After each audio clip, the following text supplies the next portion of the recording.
few of us would ever think to label our favourite drink as a drug. But actually, a drug is exactly what caffeine is, and it's a powerful one at that.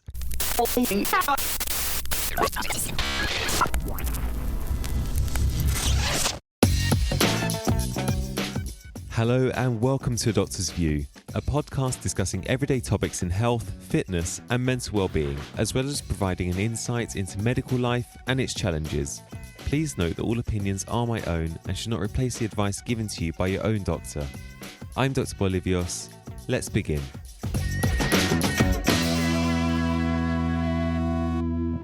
Hello everyone and welcome to A Doctor's View. I'm Dr. Bolivios. Firstly, hello and a very warm welcome to any new listeners that we have, and a welcome back to regular listeners of the show. If you're listening to this at the time that it was published and during the midst of the pandemic, which has caused so much tragedy and hardship to so many families, I'd like to say thank you to everyone who's helping to save lives by staying at home. I know it's not easy, I know it's unnatural, but I promise from the very bottom of my heart the difference that it's made, especially to the NHS, is absolutely profound. In view of the recent lockdown, one thing that a lot of us have probably noticed, and certainly I have, is just how much tea and coffee we're drinking. Personally, I love coffee. I drink quite a lot of it. I'm willing to try lots of different flavours and brews, and coffee's a drink that a regular coffee drinker is willing to spend quite a lot of money, hundreds of pounds each year, be it in coffee shops or for household coffee machines, to roasting their own beans, all in search of that perfect cup of coffee. So I thought I would talk about what caffeine does to the body and discuss whether it's harmful, and also talk about how much is too much. So I'm going to go a little bit into science here, and it might be a little bit in depth in terms of how the physiology works, but do bear with me. I hope you do find it interesting. Aside from the flavour, the biggest reason we drink tea and coffee is for its caffeine content. And caffeine is the most widely used psychoactive drug in the world. And when you realise just how many drinks and foods contain caffeine, it's easy to see why. It's the caffeine in our morning cup of tea or coffee that gives us that get up and go mentality, or makes us feel more awake. And it's often a meme on the internet that some people shouldn't be spoken to before they've had their morning coffee. And caffeine is also the most widely socially accepted drug in the world. It's so much so that there is at least 3 coffee shops down any local high street, and few of us would ever think to label our favourite drink as a drug. But actually, a drug is exactly what caffeine is, and it's a powerful one at that. So on that note, what is caffeine? Well, caffeine is a naturally occurring chemical stimulant called trimethylxanthine. It is found in plant products like tea leaves and, of course, coffee beans. And in its purest form, it's a bitter white powder. And if you're thinking that could easily resemble heroin or cocaine, you'd actually be correct. And it does actually impact the brain in a similar way, albeit to a much, much lesser extent. And how does caffeine affect our brains? Well, the answer is actually with 2 main things, adenosine and dopamine. Adenosine is an inhibitory neurotransmitter. And adenosine receptors are found in organs throughout the body, with the majority of the effects being on the heart and the brain. So as we go about our working day, we require energy. In order to produce energy, our body breaks down adenosine triphosphate, ATP. And one of the end products as a result of this breakdown is adenosine. So throughout our day, as we're working, adenosine slowly builds up inside our neurons and binds to the adenosine receptors. Now, there are different types of adenosine receptors, but the 2 that we're interested in are the A1 receptor and the A2A receptor. The A1 receptor is found on neurons that produce the effects to keep us awake and alert. So they do things like increase our cardiac output, increase our cardiac excitability, decrease our response to insulin, maintain a high blood pressure, etc. When adenosine binds to the A1 receptor found on these neurons, it has what's called an inhibitory effect. So these effects are decreased, making us less alert. When adenosine binds to the A2A receptors, it's understood that this promotes the release of neurotransmitters that are responsible for promoting sleep. So you can probably work out that there's a nice feedback mechanism here, and adenosine slowly builds up throughout our day as we've been working, as we've been using up energy and breaking down ATP. And so as it builds up, it starts to act on these receptors, making us less alert and more sleepy. And this is one of the reasons why we're tired at the end of the hard day's work and all we want to do is go to bed. It's our body's incredible way of promoting sleep and telling us that it's time for us to rest. Now, this is where caffeine comes in.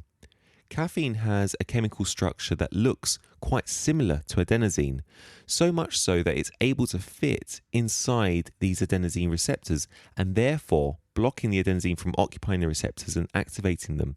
So it's unable to do that whole promoting sleep and making us feel more lethargic.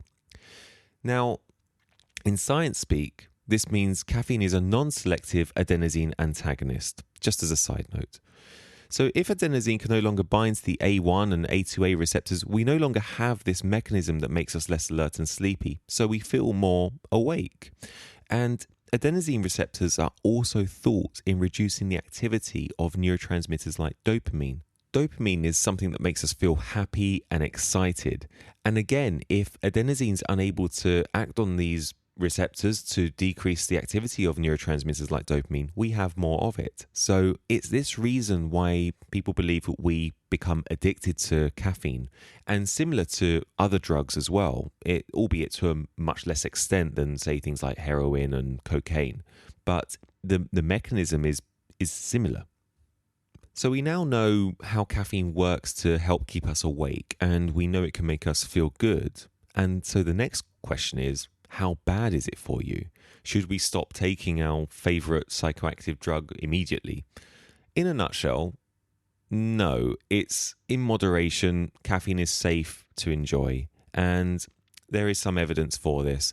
A systematic review conducted in 2017 looked at the potential adverse effects of caffeine amongst a healthy population, and it found that consuming less than or equal to 400 milligrams of caffeine a day, which is approximately 4 cups of coffee, in a healthy adult doesn't have a negative effect on bone health, heart health, behavior, or on any reproductive and development systems. However, it must be said that this was looking at a healthy population, and so there may be an increased risk with people suffering from health problems. And whilst 4 cups a day may be okay, some studies have shown that more than this may be associated with an increased risk of cardiovascular disease. And although there may be other confounding factors, such as those who are drinking more than this may also be doing things like smoking as well, it is something to take into consideration. And whilst it was shown that 4 cups of coffee a day doesn't have a negative impact on cardiovascular disease, we do know that caffeine does temporarily increase blood pressure. And we don't know that observations on measures such as blood pressure, anxiety, and sleep would necessarily have led to negative overall health outcomes later on. So, as a side note, I do want to say that the NHS here in the UK recommends no more than 200 milligrams of caffeine per day for a pregnant woman, and 400 milligrams of caffeine, as this study has shown, for everyone else, other adults. There are a few other things that we need to take into consideration too, and the review showed that consumption of coffee led to increase in measures of anxiety, and unsurprisingly, given now that we know how caffeine works, delays in getting to sleep and decreases in quality of sleep. Now, I've touched on caffeine and sleep in a previous podcast with Dr. Mike Farquhar on discussing sleep and health. And for me, it's the sleep aspect that I find probably the most fascinating with caffeine and health. And given the number of physical and mental health problems that can arise from poor sleep, it can be argued that caffeine can indeed be harmful in the long term if it's taken too late in the day or in excess, causing sleep disruption. And there's a few things that are often overlooked with regards to regular coffee drinking. And some of those things include how long caffeine actually stays in the system. It has a half-life of around 6 hours. So 6 hours after taking it, half of the caffeine is still in your body. And it's definitely something to think about if you're having a cup of coffee at, say, 4 or 5 in the afternoon. It's still going to be there in your system when you go to bed later on in the evening at, say, even 9, 10 o'clock. And so it will affect your sleep later on. We also don't realize just how many different foods and beverages contain caffeine. And we'll say average brewed cup of coffee is around 100 milligrams of caffeine for reference. Tea is not caffeine free, and neither is green tea. So it's always worth looking for a herbal tea that says it's naturally caffeine free if you're trying to avoid a caffeinated drink. And the amount of caffeine does vary in tea. And although it's not as much as coffee, the amount does increase the longer that the tea is brewed and the longer you leave the bag in for. So it's worth taking that into consideration if you do like strong tea. Fizzy drinks also contain quite a lot of caffeine, and a can of Coca-Cola, for example, contains 32 milligrams of caffeine, which is quite a considerable amount actually for a soft drink. And Diet Coke actually contains even more at 42 milligrams. And there's relatively quite a bit of caffeine in chocolate. A large chocolate bar of dark chocolate, for example, contain around 60 milligrams of caffeine. That's quite a lot. So a 30 milligram serving might be around 20 milligrams, but this can add up, especially if you do enjoy chocolate throughout the day. And if you do enjoy a hot chocolate before bed, you might find you're taking it as a relaxing evening drink, but it may not actually be helping you to sleep at all. So it's worth noting also that those who enjoy decaf coffee or tea thinking that they're avoiding the problem, decaffeinated is not the same as uncaffeinated. So whilst the amount of caffeine in a decaffeinated cup of coffee is considerably less than a regular cup of coffee, it's still not caffeine free, and it's something worth taking into consideration too. Caffeine's also quite a potent diuretic, meaning that it will promote you to pass urine. So you may find that if you're consuming quite a lot of tea or coffee, you may be running to the loo quite often. And this is where sometimes replacing a regular cup of coffee for a decaf cup of coffee can help. But just on a side note, please don't assume that any urinary symptoms that you may be having are simply down to your caffeine intake. Please do go and see your doctor if you're suffering from any urinary problems. Some studies have suggested that caffeinated beverages may also worsen gastroesophageal reflux disease, or GORD, in some people. And this seems to be especially true in coffee. Like a lot of addictive drugs, we can suffer from withdrawal symptoms when we're used to something like caffeine and we suddenly stop taking it. And this can include things like headaches, irritability, and muscle aches. So if you are having some withdrawal symptoms, maybe it is a time to look at the amount of caffeine that you are taking in and try and wean that down slowly. One thing I would advise against, however, is energy drinks, especially in teenagers. There's some energy drinks out there that contain so much caffeine and sugar that it's not unheard of for them to actually cause arrhythmias in healthy individuals. And I would always advise against them. I think a normal espresso would be much better, but that's me.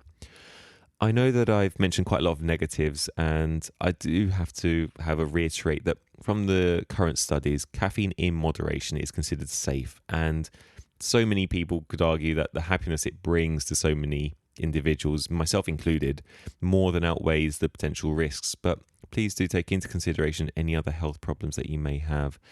So, as with most things in life, be sensible, use common sense, and listen to what your body is trying to tell you.